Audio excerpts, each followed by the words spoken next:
Good afternoon, ladies and gentlemen. My name's Donald Maciver. With me today is Mike Brooks. And this webinar session is intended to give you a flavour of what we're trying to do with the MindGenius product and the mission we have for that moving forward. We're expecting quite a number of people on the call today, so it's obviously not feasible to have an open mic. So if you've got any questions, please fire them towards us on the GoToWebinar question panel, and we'll do our best to answer those at the end of the webinar process, as it were. I thought it'd be worthwhile just touching base in terms of background and where we are and where we've come from with MindGenius. MindGenius was first released in 2001 and it was very much an internal tool that we used in Gale to help us get things done. We had come to a stage in Gale where we'd grown and we needed to make sure that the process and the way, the techniques we went about doing things were easily adopted by folk new to the business, and as the business grew, that people adopted those kind of cleanly. But the primary objective we had with this product in the first instance was to help solve problems. We looked at the marketplace in terms of some of the tools that are available to us back then, and there were some decent tools there, but we felt that there were some broken processes, so you could almost get a good job done, but ultimately something let you down. We are very process driven as people and as an organisation, and really to really get a tool that would get us end to end what we were trying to do, we developed our own in-house tool, which ultimately became known as MindGenius.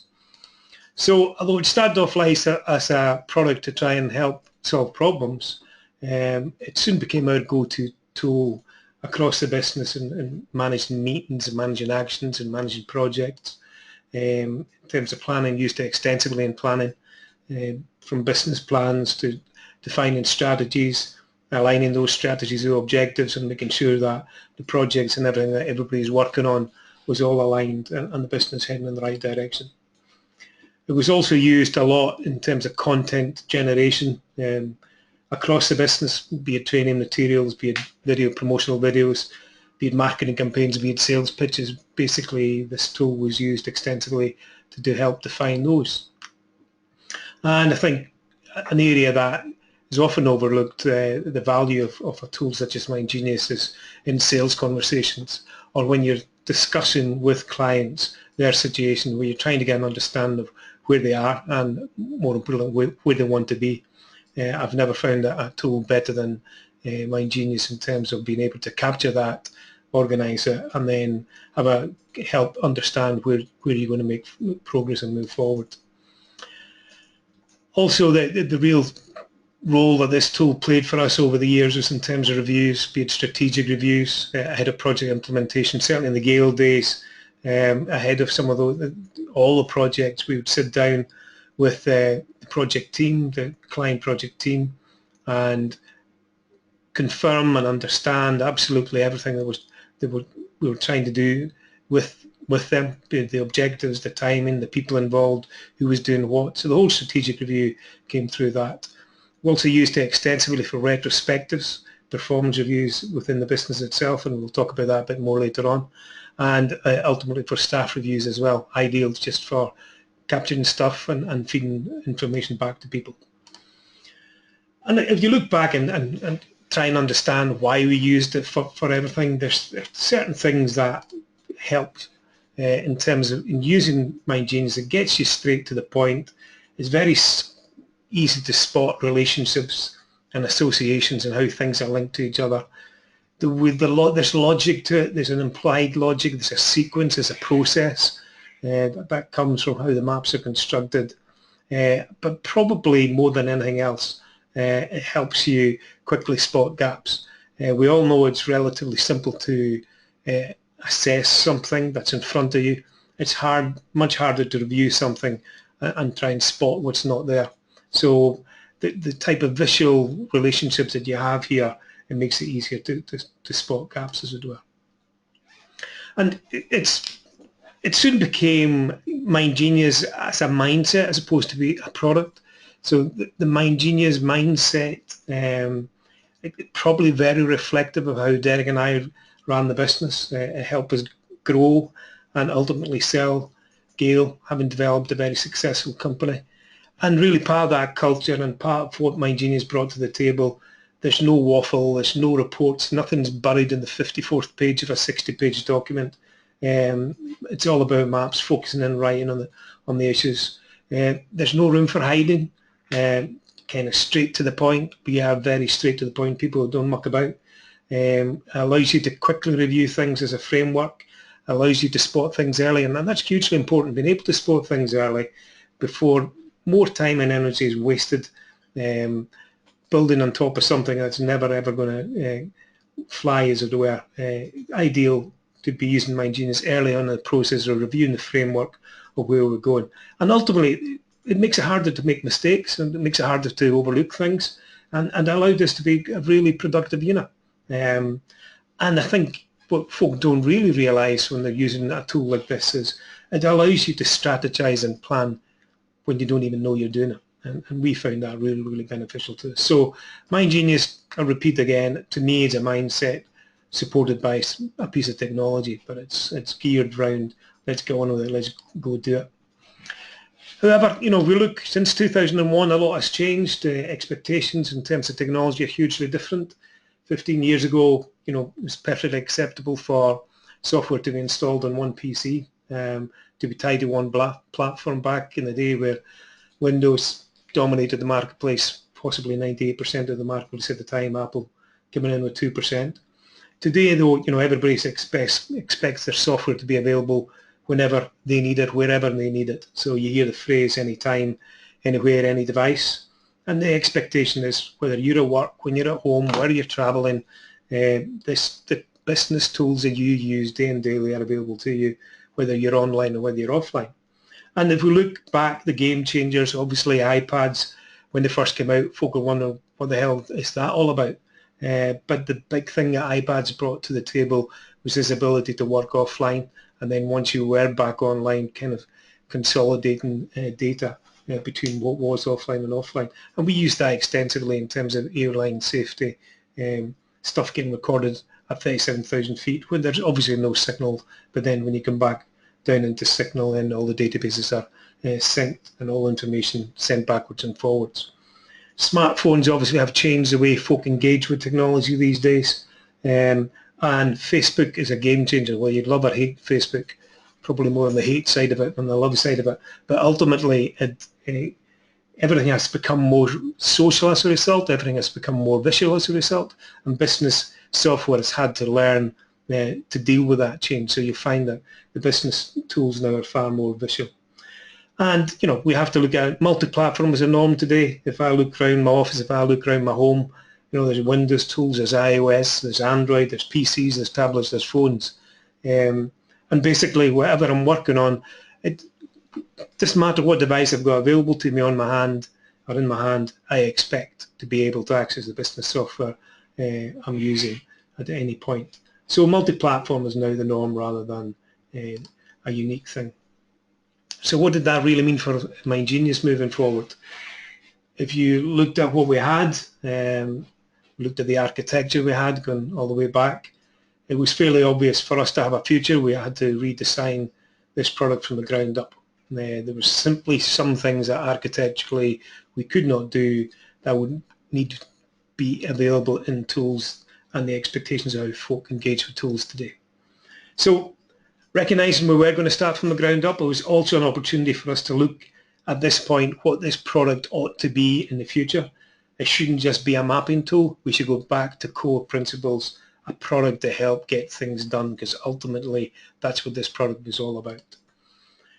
So it's kind of important at this stage to try and explain the relationship between this product and the desktop products that some of you are using today.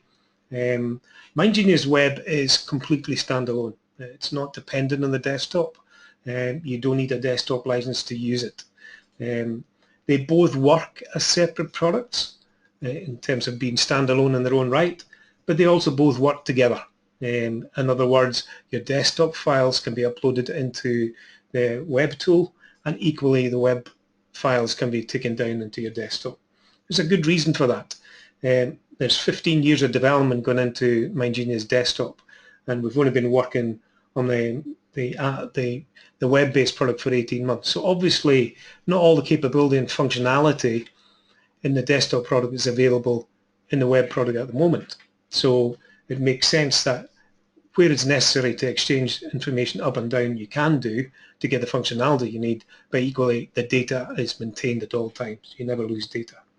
But bottom line, once we have MindGenius Web, right the way through the machine here and the development machine, as it were, there will be no need to be running both products. You'll either run one or t'other, depends which one suits you most. And there's really that vision of what we're trying to do with this product that I'm trying to share with you today. And as part of that, I would like to take a bit of time and explain why we got that piece of functionality in there. Not how does it work, but more why is that in there, what we're meaning to achieve with that. However, this is an early product. This has been in beta since, early beta since November. There is no plan to commercialize this thing ahead of end of September this year. So that means we've still got another 5 months, 5.5 months of beta, of development still to go.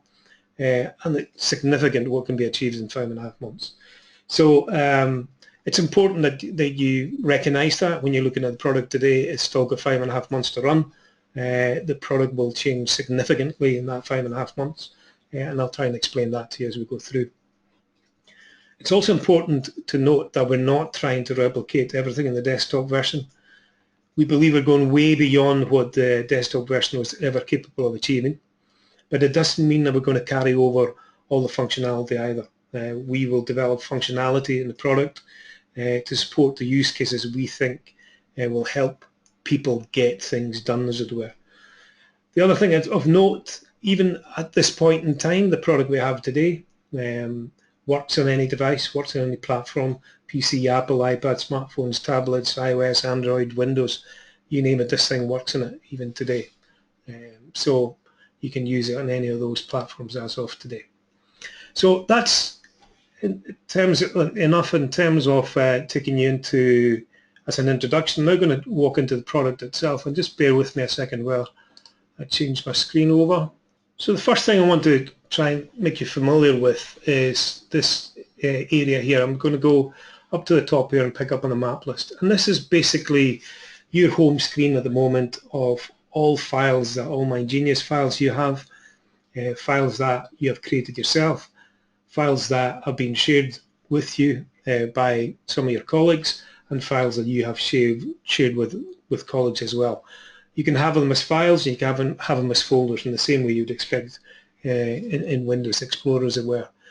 Maps that have changed since the last time you looked at them, in other words, some of your colleagues have updated the maps, they're highlighted in the same way you would find files or emails in your inbox. In other words, they're bold, except we're bold and underline on this thing. Up at the top here, you can see this is where you would go and create a new map. It's where you go and create a new folder, or for those of you who are using the desktop, if you want to take a desktop file and load it into the app, then you would simply use this third button up here, as it were, to upload it. So in terms of what we've got over here, this kind of cog here is simply to sign out, as it were.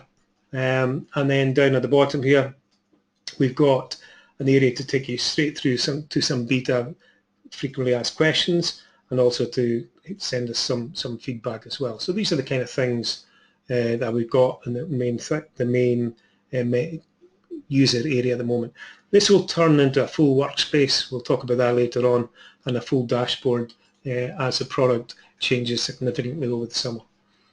Going back to the agenda again, some of the things I want to touch on is data entry. So we look at data entry here. We've adopted very much the same principles we have with the desktop. In other words, keep keystrokes to an absolute minimum, keep symptom prompts to an absolute minimum. And what we're really trying to do there is free thinking. So there's no need to hit insert buttons or anything. You simply type and return. So if I want to add a branch from there, I type something, I hit carriage return, type something again, hit carriage return. I want to bloom from there, move the branch, move it to there, type, and away I go. So nothing could be simpler. No system prompts. That's really what we're trying to do. Let me knock this off just now. Equally, we want to try and use the same technique as we have in the desktop for moving branches. Is all about being able to move a branch above something, below it, or as a child of something. So if I want to take this above that area, that's what I would do there. I want to make it a child of it, make it there. If I want to insert it in there, I would go like that.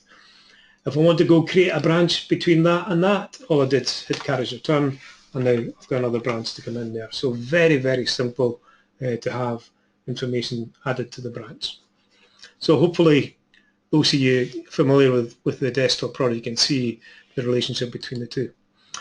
The next area I was wanting to touch on is really Map Explorer. And in my opinion, Map Explorer, this area here, what we call Map Explorer, is an area that we failed to communicate the benefit of it in the desktop for all of these 15 years. I've got a map here that's been produced by one of my colleagues, Jim Mather, who used to be chairman at Gale. Jim is an avid reader and an avid mapper, and he tends to read a huge amount of business books and then map them. To give you an idea, the maps that he produces are humongous, right? They are absolutely massive. You can see even by the depth, the number of branch primaries that are there, they go on forever. And faced with that, you'd be going, how the hell can anybody work their way through that? And that is where this Explorer view comes into play. So if you look at this particular thing, the Explorer allows you to take this huge map and absorb it in bite-sized chunks. So let's look at the introduction to this book. Let's look at the next section, making an impact. Next section again, why you should care. Who are the actors? Who's impacted? Key messages. Everything there is now presented to you in key size chunks. And this is what's hugely important about Explorer. Of all the things I use extensively in this product over the years, it's Explorer, because it allows me to navigate my way through large maps, allows me to talk to others and present the map to people. And the other thing that can't be forgotten here is if I look at this map here, and this is, we are now as part one of a huge map, but if I want to get myself some free space, right, to start adding some information into this map, all I actually need to do is go down to this free space, and despite the fact I'm in a huge map, I've now got all this white space to start saying whatever I want about whatever I want. Okay, so the important thing about that is, despite the fact you're in this huge map, when you need to clear your mind and just focus on one new thing, you're able to do that. But then you come back to it, and as you can see, what we've just added, this free space, just becomes part of that introduction. So Explorer view, for those of you not familiar with it, not using it, it really is something that's very, very worthwhile. Okay. Next thing I'm going to talk about are layouts. So the whole purpose of layouts is to help you understand data better. So some particular layout, an outline layout like we've got in front of us just now, that's the best layout to help let your brain think, pull information together, just let it come in a sequential fashion, as it were. Allows you to jump backwards and forwards to add stuff in it.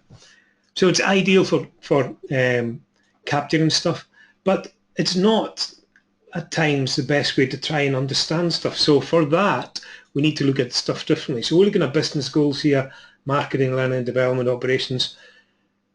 Okay, yeah, but if I turn it into an affinity diagram, all of a sudden this thing becomes a lot clearer. In other words, from a development perspective, what do we hope to be doing? So I'm going to hide this Explorer bar just now to give me more space. So as you can see here, development, marketing, learning, development, operations, finance, what do they need to be doing? So that gives me, the layouts give me the ability to go and change how we look at data. And it's kind of important to recognize that there'll be a lot of this in this product moving forward, the ability to look at data by changing the axes. So to give you an example of this, what we're going to do is, if you can look at what we've got here, this is coded, categorized as high effort, this is low effort, this is medium effort, and then The red is high impact, low impact. It's the green one, as it were. So one of the things we're able to do here is change the axis, swing the axis, as it were. So if I go to a category-centric view, so all of a sudden this thing's now being looked at from low effort, medium effort, high effort, and then looking at impact. So if I change it from that now to impact, change the axis again, I can quickly see the areas here that you ought to focus your attention on. So we've got some high impact stuff with little effort or low effort. So we want to be kind of spotting these things quite quickly. So for that, to help that again, we can filter that. So let's go find everything that's of low effort. So you can see now, okay, I've got a choice of, I've got 2 high impact business goals, right, with minimum effort. I've got quite a number with a bit of minimum effort, and I've got some low impact, high effort kind of stuff. So you really don't want to be focusing on anything that's going to be low impact, irrespective of effort. You always want to be trying focusing on the areas that are going to give you this area here, as it were. You want to be continually focusing on the green in terms of high impact, low effort, and you want to avoid, like the plague, basically anything that's high effort and low impact. So that's the benefit of categorizing. Categorizing information ultimately gives you the ability to start classifying branches in a way that you can start asking questions about branches. Allows you to use filters, and in returning the answers to the conditions of the filters, it helps you, analyze that information. Sometimes they come through as visual indicators. The big ones we've seen here are the red colors there are visual indicators. Sometimes the visual indicators are a pain. You want rid of them, so you're far better just with metadata. In other words, just it's an attribute of the branch rather than a big red dot. And another category can be derived, system derived. In other words, you might have a situation where any action that needs to be completed next week might be coming up green. Anything that's due this week might be shown as amber, and anything that should have happened last week is obviously shown up as red. So the whole idea there is that the system itself will change the color depending on where you are relative to whatever you're meshing, as it were. So the categories are all labeled from here. It's very straightforward. If I wanted to add another category to any of those branches, then it's as simple as doing that, and away you go. And they're accessed from this particular area here as well. So very, very useful. So in terms of use, red, amber, green, high, medium, low in terms of impact, high, medium, low in terms of effort. I always look at things, I have to say, across the years. The best way I've found to prioritize what we need to be doing is always be looking for high impact stuff. And if we can get, medium or low effort to deliver on those things, then we often don't go wrong. So that's the example I've got for you on that particular one. So we've covered the categories there, we've covered filtering. The next one I want to share with you is map sharing. So just go back to this one. So the purpose of map sharing is when you want other people to do one of 4 things relative to a map. You might have a map that you've just put a framework of map together, and you want others to contribute to it. So I might say, okay, I've done something in terms of operations, something's been done in terms of development, and now in terms of commercialization. Okay, give that map to Mike, and let Mike contribute to that particular area. So if you want somebody to add to the map, that's one use case. The next thing is when you've got a map and you want somebody to comment and review the contents of that map. Third use case is when you want somebody to approve the map.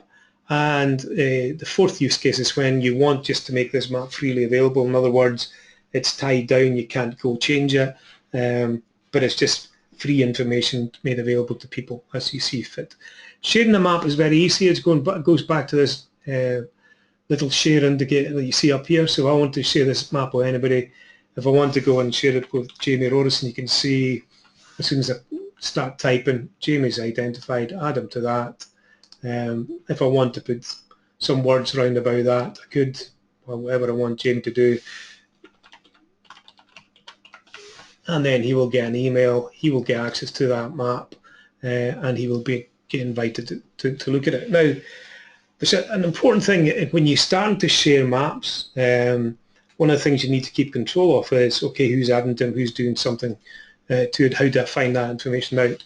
And that's where we come back to this one here in terms of map history. So if I go to this particular map here, it's been accessed a lot in MindGenius over the last month as we try and find a name for this product going forward. If ever any of you been through this process, it's pretty painful because virtually every domain name in the world has ever been taken. But this map here has been shared with me. If I want to find out how it's changed since the last time I saw it, there's a full audit trail of any changes that has been made on the way through.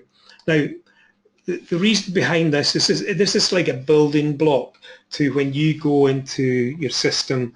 The system will tell you what information has changed. It will tell you what maps have changed, what you need to be on top of. These maps can be large, so what you've got in here is the ability to say, okay, there's the audit trail. Mike did something there, so I'll just move to it, so it takes me straight to that, so hyperlinks me through to that area of the map. So rather than you having to walk through every single branch in the map and try and remember what's changed, the whole idea of the audit trail is to allow you to quickly identify what was changed, when was it changed, and who was it changed by, and okay, go and let me have a quick look at that. So it provides direct navigation to it. So that is kind of important in what we're trying to do here. The next area I just want to home in on, if I go back to the agenda again, we're going to look at action management.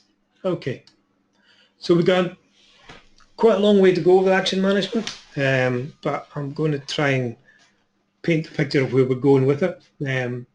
Action management is really when you need a task completed by somebody by a certain date.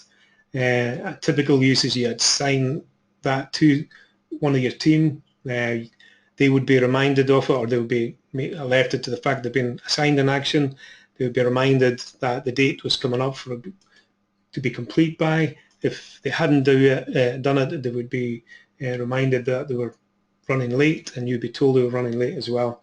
That's all very well if you've got a to-do list of 20, 30 things. But if you're using and using this for significant projects, and you've got a lot of actions, then it's kind of important that you have the ability to look at everything that needs to be done. But typically that is going to be huge, and an element of prioritization needs to come in. So you need to prioritize what needs to be worked on. You need to determine who's doing what. You need to work out what's going to be worked on next. You need to be on top of progress being made with what's been assigned to date, and you need to know when something is typically complete. And this is where I want to introduce the concept of Kanban. Kanban is a technique where it's come out of agile in terms of project management, but the whole idea is you have a backlog, then you have columns that represent each stage of the process that you have within your organization as you work your way through developing something through to conclusion. It's typically useful when you have got multiple people, multiple processes involved in getting things done, and there's a number of things that are kind of important in it. One being the ability to have columns that identify block stuff. So I'm going to show you a map here first of all. So this map here, as you can see, just close off the Explorer, it's a construction work breakdown structure, and you can see all the work that needs done here. It's a significant amount of work, and to run that off a to-do list, well, to be honest, it's not going to work, guys, is it? It's far, far too complex to run that off a to-do list. So that's why we've got the integration into Trello, where you can see these blue things here. Takes the actions out into Trello, and along here is the process that you have in managing tasks. In other words, this is my backlog. These are the things that needs to be done.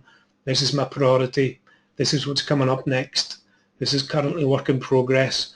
This is what's blocked. Now, blocked really means we need some outside help on this. We need some executive support on this. We need some stakeholder support on this. We need some subject matter experts to come on board and help us overcome this issue. In other words, it's blocking while everything else is going on. Equally, you've got a done column here as well. Now, this is simply a reflection of the process you have, the Kanban process you have. If you wanted to change that process, it's as flexible as this. If I want to put a design stage in there, stick design in. I've now got a column called design, move it into there, and if I want to move traffic forecasting and design, it's as simple as that. That would then get reflected back in the map. So Trello, it's a tool, about 95–97% of those who use it use the free version of it. It's got something like 10 million users of the product. So it's kind of makes sense for us to integrate with it in terms of taking stuff so far in MindGenius and then pushing that out.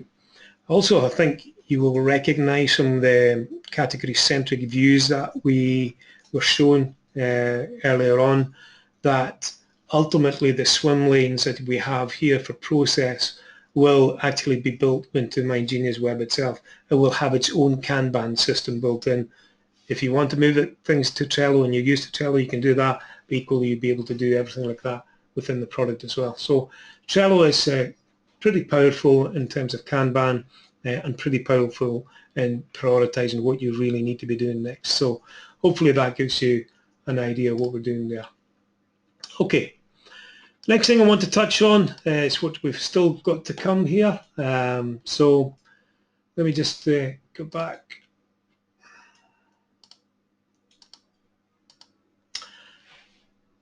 Right, I'm going back to PowerPoint, so just give me a couple of seconds to move things forward again. So one of the areas we were wanting to add to this product moving forward was really building on what we have in map sharing. Map sharing is all very well if you're just asking folk to contribute to a map, but in terms of true collaboration, what you need to have is the ability to be talking about content within a map. In other words, discuss with individuals or teams how something specifically can be improved upon. You don't necessarily want to add to the branches, you don't want to delete branches, you simply want to have a conversation going on. And what I'm showing you here is a scamp of typically what's going to happen here is, there's a question, a genuine question, should we have timelines ahead of printing in the roadmap, and a conversation going on between a couple of developers around that. But that's one use case. Another one is if somebody's looking for clarification, what do you mean by that? Then you would use this kind of collaboration tool for that. It's really discussion threads that are associated with whoever you're trying to address at the time. Discussions would be one-to-one, would be in teams. There will obviously be security in there as well, so that the discussions are tied into only folks seeing what you want to see, as it were. You don't want everybody seeing what you're up to, as it were. Next thing that's still to come, but give you an idea of where we're going with it, is timeline. So those of you familiar with the desktop, there's Gantt in there. We believe there's ways of doing it. We believe timeline views probably are more engaging than Gantt, although we do see a need for Gantt as well. But the first kind of visual timeline will be something akin to this. It's really the whole purpose of timelines to help plan when and in what order activities need to be addressed. They provide a point of reference relative to how your work in progress is moving on. And typical use of this is when it comes to scheduling activities and resources, when you're coming to determine what your interdependencies are, what kind of milestones you've got, when your end dates are, where your critical path is, what needs managed, as it were. So it's kind of important for all these things. And it's really ensuring that activities are started and completed on time. So that's really the purpose of timeline. Again, we expect to have this in towards midsummer, as it were. I think the thing that's really important to get across, though, is how this product itself will turn inside out. We might look pretty map-centric at the moment, but that's just because a map is a building block for this thing moving forward. Ultimately, what we will have is a project workspace. This is a sample one again, but the whole idea is we will have a portal that keeps everything relative to a project at hand. So whether it's the objectives, reminder to people what's in scope and what is definitely not in scope, who the stakeholders are, who's involved, who's on the steering committees is aware, who the subject matter experts are if you need to get hold of somebody, who's the team doing the delivery, what's the timelines like. So this whole, it's almost, I view it almost like a cockpit in an aircraft. In other words, all the information relating to the project is at hand, is available to you, is one point of reference, is one version of the truth. And that's something we see as essential in this project moving forward. We believe we're on the road to developing a project management platform that allows us to pull together information from many sources, but obviously a key front end in terms of planning is one of the areas that we believe we specialise in here as well. So that's a project workspace. Building on top of that again, we see the idea of a dashboard coming along, as it were. So dashboards, be it KPIs or stuff like that you might be familiar with. So it's the whole purpose of a dashboard is to monitor and progress. Again, it's a single point of reference. These things are all widgets. You would put whatever widgets are applicable to you, so if risks weren't applicable to you, you wouldn't show that. But the whole idea is to provide a view of activities that are complete, in progress and due next, as it were. Insight on things that are delayed or in need of attention or late. Insight on whether the project is ahead of schedule, on schedule or running behind. An insight on momentum, whether you're catching up on track or falling behind. And again, insight on the issues that you have with the project, so maybe some of the risks are starting to manifest and how you're going to address that. So it's an important aspect of what we've got here in terms of what our plans are moving forward. So this project workspace, project dashboard, as it were, you'll see the product morphing into this being the main startup screens as opposed to a blank canvas as a map. Okay, the other thing, just picking up on the fact that some people just can't engage with maps. It's just a fact of life. I can't engage with words, but I can engage with maps. But the whole idea is what we have here, what we're trying to build here is a container of data that can be viewed in a format that makes sense depending on what you're trying to look at. So rather than everything being information hanging off a map, maps are fantastic at the front end in terms of planning, in terms of capturing requirements, in terms of brainstorming, in terms of working out scope, in terms of working out work breakdown structures, but they're not particularly great at showing timelines. So you want something that is a visual representation. Equally, from a dashboard point of view, the idea is you start surfacing stuff. Equally, some folk prefer Word type documents, PDF type documents. So the whole idea is we should have the ability to convert information into more typical reports as well. So data morphing is something you might hear us say a fair amount of over the next 12 months, as it were. So what we really mean by that is there's one source of data. It can be viewed in X number of ways depending on what you're really looking at, but it should be displayed in a way that you would expect and best communicates what it's trying to get across. Whole idea though, you change data once and you see it reflected in all views, doing away with the nonsense of updating, having dozen spreadsheets every time something's changed. So the whole concept behind MindGenius moving forward is change once and then it's reflected elsewhere. Now, I think you heard me talking about at the very beginning about use cases. So some of the early use cases we're looking at developing the functionality of the product around brainstorming, around requirements gathering, problem solving, strategy planning, task management, communications, risk management, and monitoring and review. These are just some of the use cases that we're talking about. We start trying to make a bit more sense of this.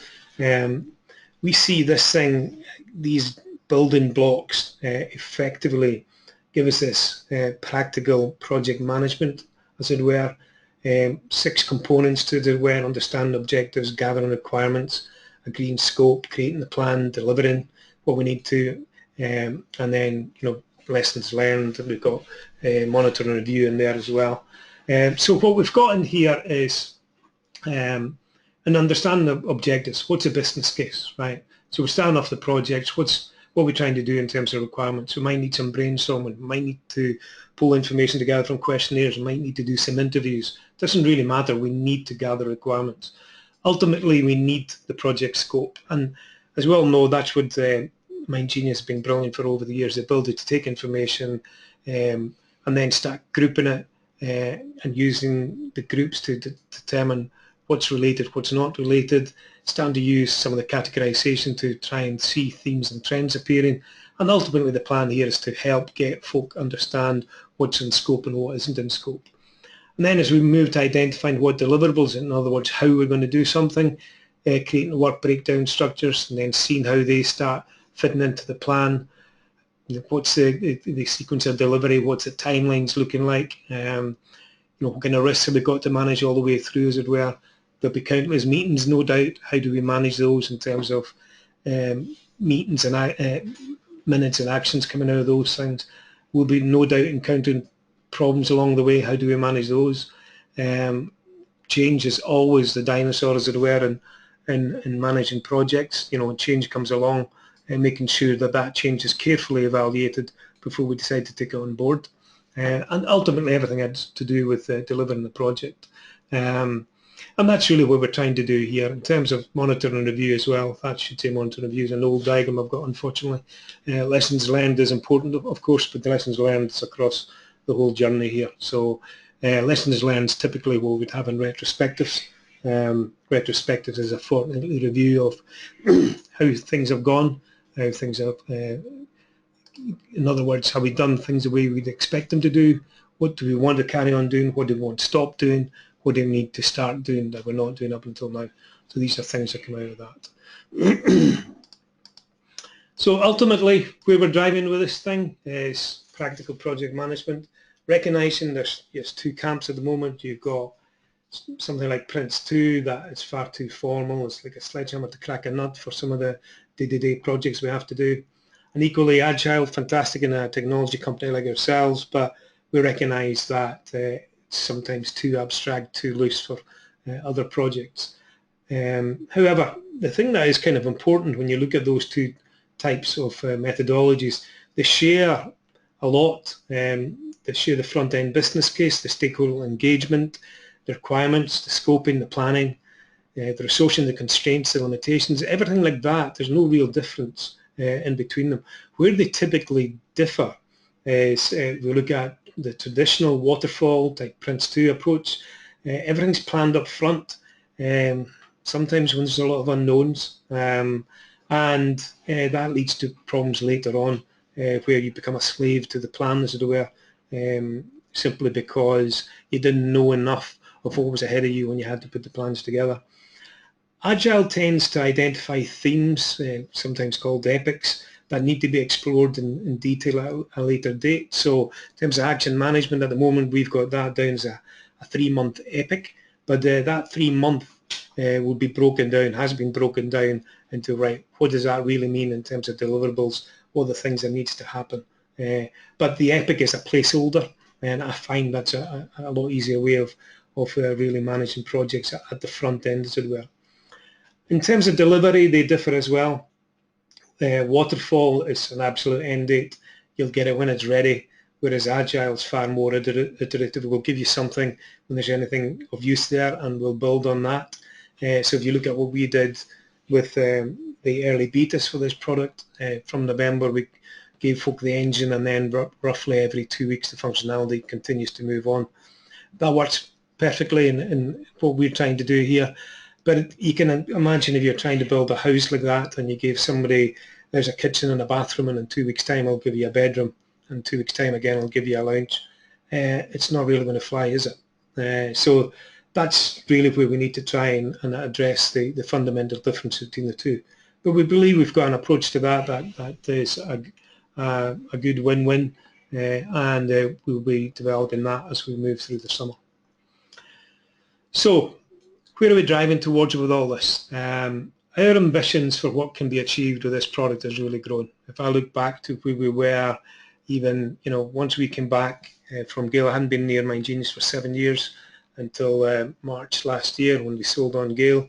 And even up until October last year, which isn't that long ago, 6 months ago, what we thought we were going to do and what we are going to do has changed hugely. And a huge credit to the development team in here.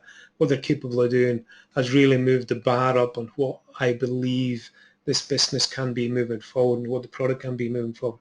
Absolutely terrific development team. And with that, our ambitions of what we're going to deliver has grown significantly. We are in the process of developing a project management platform here. What we're aiming to do is to plan and deliver successful projects. What you're seeing today might look map-centric, but believe me, over the summer this is going to transform into a project workspace. And it's all about having enough discipline in place without being too prescriptive and heavy, and a huge focus on the front end of projects.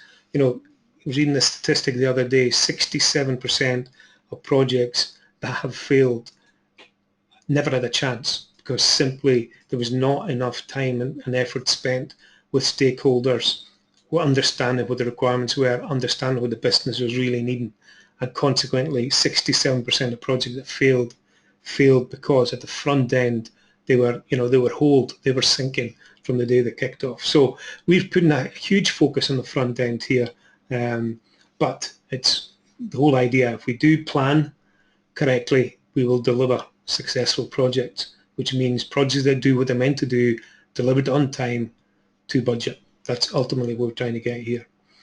It's about making use of different data formats where they're most beneficial, whether it's maps, whether it's lists, whether it's timelines, whether it's actions, whether it's Kanban, whether it's dashboards, whether it's portals. It doesn't really matter. It's all about taking information and presenting in a way that folk can easily understand it, can easily digest it, and know what they need to do next. It's also about integration with many other business tools as well. In days gone by, it was fine just to export stuff to Project or export stuff to Word. Yeah, we'll still do that.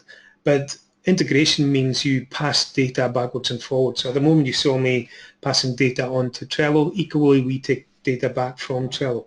And I'd imagine hundreds of integrations in MindGenius in the coming months. And ultimately, what we are aiming for is one portal, one workspace, one dashboard, providing one version of the truth. So everybody on the project knows the script. In other words, there's no skullduggery going on about. There is one version of the truth, and that tells you everything that's going on. I need to position this thing as well. This product here is not intended for mega projects. So, if we're building a power station and building a railway station, yeah, to be honest, probably not the right tool. But it is designed for people who need to get things done on a day-to-day basis, whether that's an individual or as part of a team. So it's department-level projects, SME-type projects. That's what this thing is really being designed for. It's all about having this kind of common framework. It's being open book. It's having enough discipline. It's having no surprises. It's also about getting stakeholders involved throughout the project in decision-making. So the decision-making all the way through presents the best chance to deliver what's needed on time. So that's really what we are trying to do here. So we are currently on beta, like I say, since November. And for those of you who are currently on the beta project with us, what we're hoping that you do is explore, push the boundaries of what we've got here, feedback, suggestions and improvements to us. Like I mentioned before, the functionality changes every couple of weeks, so make sure that if you're not in the habit of using it daily, come back and see it every couple of weeks and see what has changed. For those of you who are not on beta, please do come on board.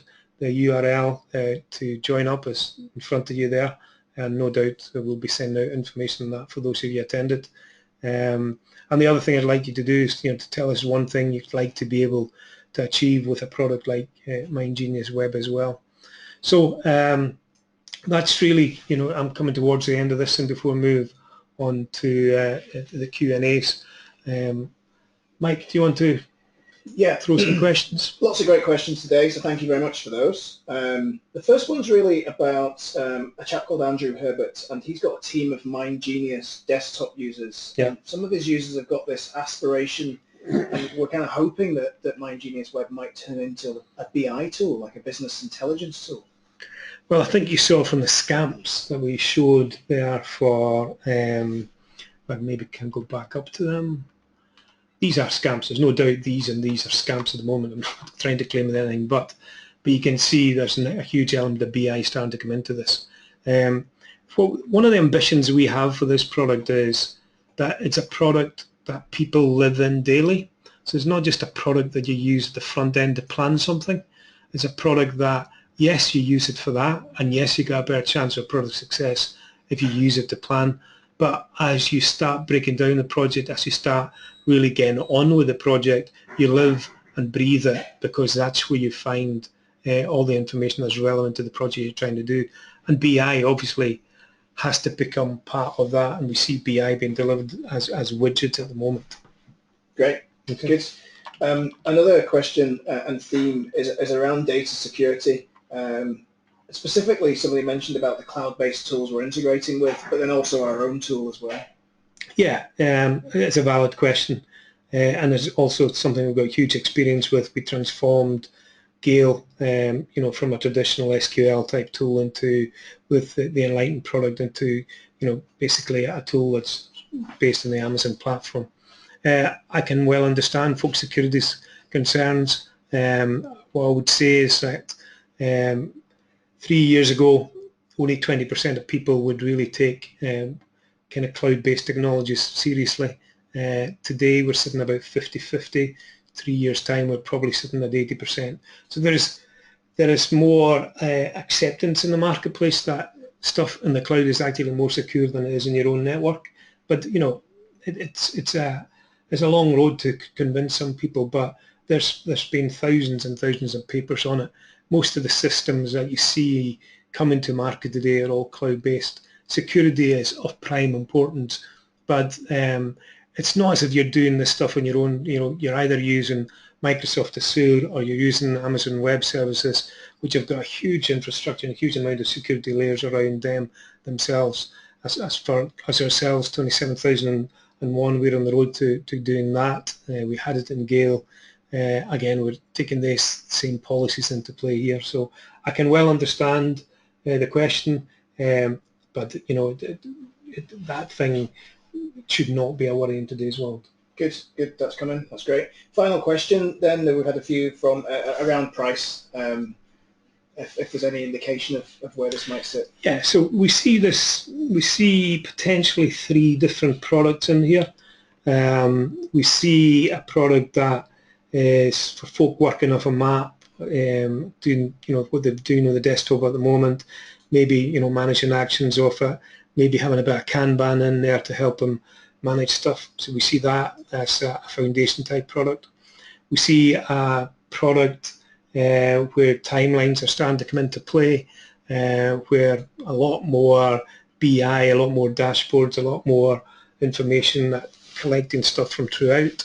We see that as the professional tool, and ultimately we see a PMO tool coming as well. But PMO tool, realistically, a couple of years away, where you have the ability to aggregate information from multiple projects coming into play rather than manage one project at a time. Where our heads are at the moment is the foundation tool will be somewhere between £7 and £9 a month. The Pro tool will be somewhere between £15 and £17 a month, and the PMO tool will probably be closer to £30 a month. But that, I have to say, is first cut. Ultimately, the price will be determined by the value people see in what we have here and what they're prepared to pay for it. That's just the laws of economics as far as software development and software companies are concerned. Good stuff. Okay. One other thing I forgot to mention, just recently in the last week, we'll be changing the name of this thing from MindGenius Web to Barvas, B-A-R-V-A-S. I showed you a map there showing something like 500, 600 potential names that this product was going to have, but ultimately we ended up with a name like Barvas. I knew it'd be something stupid, It always was going to be something super, but it turns out it's the name of the village I originate from in the Isle of Lewis as well, so it's easy for me to spell, not for the rest of them. Okay, thanks very much, folks. Thank you very much for your time, everybody.